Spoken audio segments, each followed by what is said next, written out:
All right, so this is called the sleeper stretch. This has kind of become a staple for me both pre and post when training the upper body.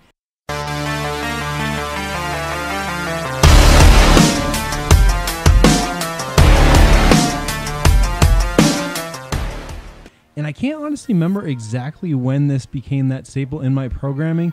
I just know gosh, I think it was like back in 2009. I had this really messed up shoulder issue, a lot of like pinching in my front delt kind of area on the left side. And I think this was something that an old athletic trainer from my undergrad had actually recommended to me.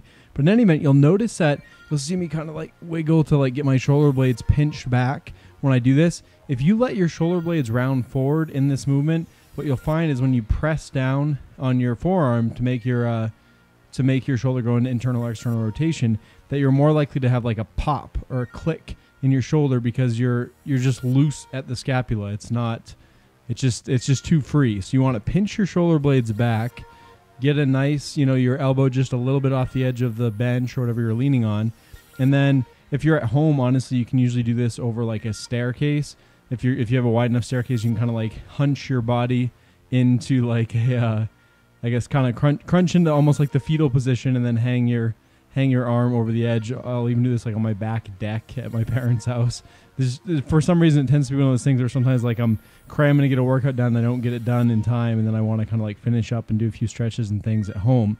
So that's where I've come up with those random tactics for fitting it at home. But in any event, again, you'll notice pushing into internal and external rotation.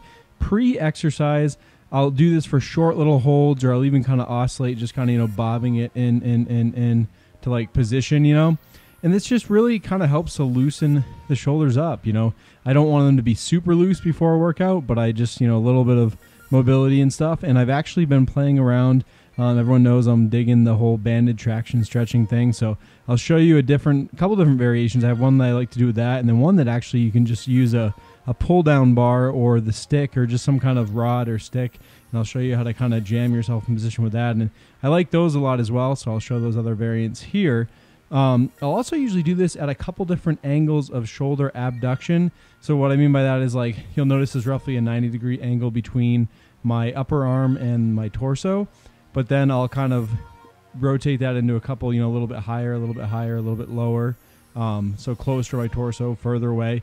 And that's honestly just something I think, again, this therapist, athletic trainer who had recommended this, he had recommended that, but then in addition, more recently with my hip physical therapy and kind of just talking to the physical therapist there and her talking about, doing the same stretch but in a few different planes of motion. It's actually kind of interesting. It's kind of got me wanting to do that with basically everything now. So let's say like you were just doing a hamstring stretch where you like put your foot up on a table and lean forward, right? It's like, how about doing that leaning like straight on, like in line with your, say, your middle of your foot, then maybe a little bit in, a little bit out. Just, you know what I mean, hitting it in a few different planes, right? Why not? You figure, your body's going to get tweaked in a bunch of different planes when you're exercising. May as well be loose or limber or whatever effect you want throughout a bunch of different planes. Or honestly, even with the like weighted stretching that some of us are doing, perhaps, hitting things in a few different planes just perhaps well rounds out the whatever hypertrophy stimulus, more evenly across the whole muscle belly. So that may be something to try. And I guess that's pretty much it. I guess my last note would be that after exercise, so when I get done upper body training, I definitely love to actually put a weight in my hand.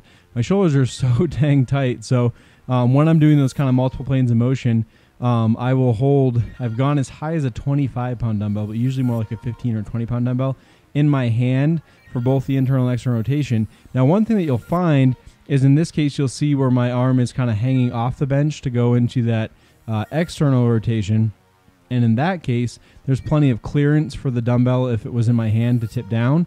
However, when you're pushing into internal rotation, you'll find that if you hold the dumbbell on its handle normally, it will want to like hit into the bench because the dumbbell is like wider than your hand. So sometimes what I'll actually do is I will literally hold the dumbbell like between my middle and ring or my middle and index fingers, kind of like, well, almost like you're like grabbing the seams in a baseball or something, kind of pinched between my fingers and then lowered into position from there. And usually I'm also holding on with the hand that's not being stretched onto that forearm, because once you go into that position, obviously it's a lot of torque and tweak on the wrist. But what that does is that orients the dumbbell now parallel to the side of the bench rather than perpendicular, and again allows you to more easily drop into that internal rotation without the dumbbell wanting to hit the bench. So I hope that makes sense. If anyone's got any questions or is really interested in that, I can certainly demonstrate that, but that's all for now.